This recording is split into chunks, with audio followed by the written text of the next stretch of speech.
Ce mercredi 16 avril 2025, sous la présidence du chef de l'État, M. Patrice Talon, le Conseil des ministres s'est réuni et a pris les décisions dont voici la substance. Au chapitre des communications, en point 1, contractualisation dans le cadre du projet de construction et modernisation de marchés urbains et régionaux phase 2, site de Kassoa-Ala dans la commune de Waké. Le marché régional de Kassoa-Ala à Waké se distingue par son potentiel économique et sa position géostratégique dans la partie septentrionale du pays. À ce titre, il figure dans le lot des 12 infrastructures prévues pour la phase 2 du projet.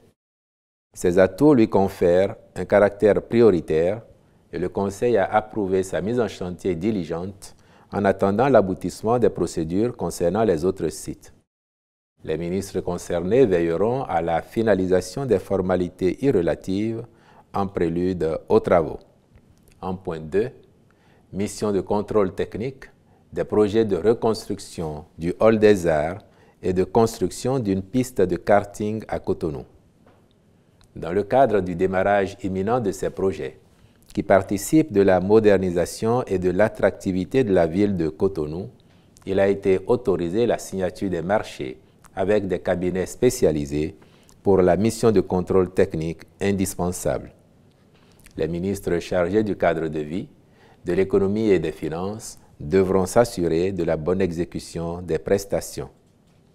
En point 3, réalisation d'une étude de faisabilité sur les métiers du transport et de la logistique.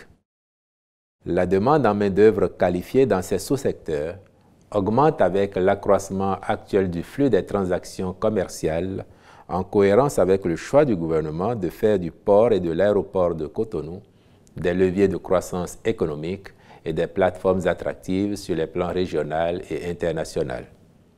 Aussi, en plus du développement des infrastructures routières en cours dans tout le pays, le transport fluvial doit-il être promu pour les liaisons entre certaines villes et avec d'autres pays limitrophes, l'objectif étant de faciliter la mobilité urbaine et interurbaine. Il s'est donc avéré nécessaire de réaliser une étude de faisabilité dédiée aux besoins d'emploi et de formation appropriés afin de développer des programmes de formation conséquents qui tiennent compte des évolutions technologiques actuelles. En point 4, approbation du plan stratégique 2025-2029 du ministère du Cadre de vie et des Transports en charge du développement durable. Au terme de l'analyse stratégique du secteur, tenant compte de la dynamique en cours, ce plan prévoit que le Bénin est, à l'horizon 2030, un pays vert, au cadre de vie assaini, attrayant avec un système de transport multimodal économiquement performant. Cette vision s'articule autour de 4 orientations stratégiques en relation avec le renforcement de la gouvernance du secteur, l'attractivité et la compétitivité des établissements humains, l'amélioration de la gestion durable de l'environnement et de la biodiversité, ainsi que des infrastructures et des services de transport. Ce plan se réalisera à travers 12 axes stratégiques et 5 programmes opérationnels déclinés en 19 actions. D'un coût global estimatif de 5 617 285 millions de francs CFA, il sera financé en partie avec une contribution de ressources intérieures à hauteur de 3 521 237 millions de francs CFA. En point 5, organisation d'un test de sélection d'assistants en position probatoire au profit des universités publiques du Bénin. Dans la perspective de la couverture progressive des besoins en enseignants des universités publiques, une base de données des aspirants au métier d'enseignant du supérieur a été constituée. Les assistants en position probatoire seront donc sélectionnés à cette fin. En plus des 276 autres déployés entre 2016 et 2018, leur recrutement permettra de renforcer les effectifs d'enseignants pour une meilleure prise en charge des apprenants, puis de combler le déficit qui découlera des départs imminents à la retraite. Au chapitre des mesures individuelles, les nominations ci-après ont été prononcées. À la Cour suprême, après avis du Conseil supérieur de la magistrature, conseillé sur proposition du président de la Cour, Messieurs Romain Kofi, Mouhamadou Sansare, Amaté Christian Ataï, Komlan Christian Adjakas, Désiré Padel Dato, avocat général, sur proposition du garde des Sceaux, ministre de la Justice et de la Législation, M. Olusegun Romaric Tidjani Serpos, au ministère du Travail et de la Fonction publique, directeur de la planification, de l'administration et des finances, M. Fernand Aéon, je vous remercie.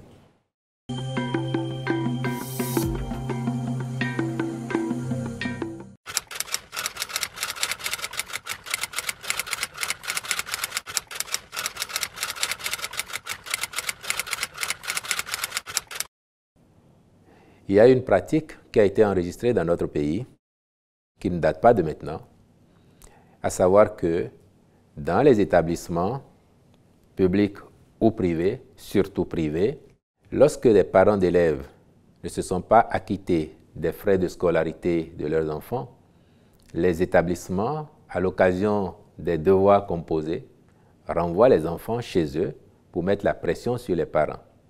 D'autres, à l'occasion du dépôt des dossiers pour les examens de fin d'année, mettent la pression sur les parents en s'abstenant de transmettre les dossiers de leurs enfants candidats. Et donc la note que vous évoquez avait pour objectif de rappeler aux responsables d'établissements, publics comme privés, qu'il est interdit de renvoyer les enfants chez eux en les empêchant de prendre part aux compositions ou de s'abstenir de transmettre leur dossier d'examen pour mettre la pression sur leurs parents. Cela est interdit et ça n'est pas nouveau. Du reste, dès 2017 déjà, nous avons fait les premiers rappels dans ce sens. Plusieurs notes de service, des arrêtés ont été pris pour rappeler les responsables d'établissement à leurs obligations. Il va sans dire que cette mesure n'appelle pas de la part des parents d'élèves une attitude contraire à celle des personnes responsables.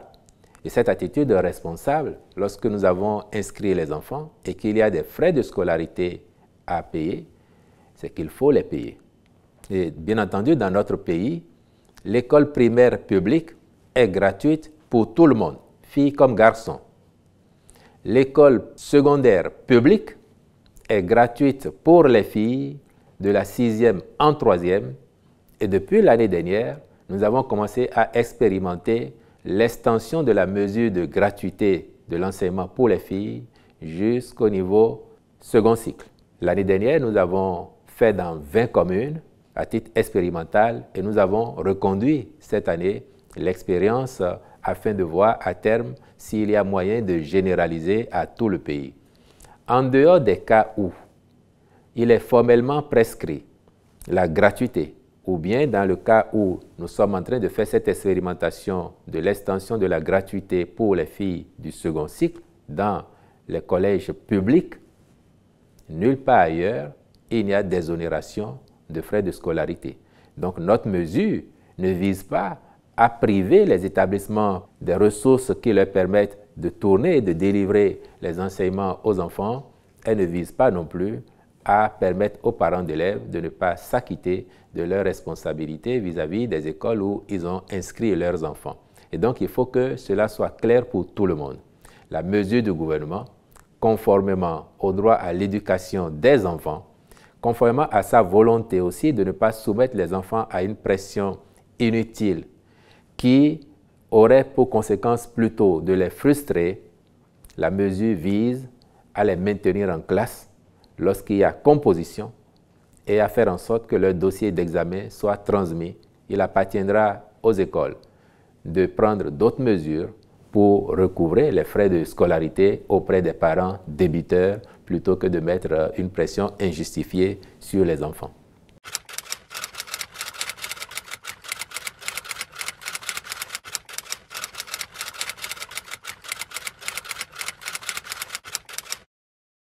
Vous avez raison de considérer que c'est une bonne nouvelle pour les populations de Waké. Ce d'autant que la reconstruction de ce marché est une vieille attente datant de plusieurs décennies, attente réitérée au président de la République à l'occasion de son passage dans la commune et attente à l'égard de laquelle le président Patrice Talon avait pris l'engagement de s'en occuper personnellement. Et vous vous interrogez sur comment ça va être fait. Je vous rassure tout de suite, ça va être reconstruit aux normes de la rupture, comme les autres marchés que nous avons déjà faits.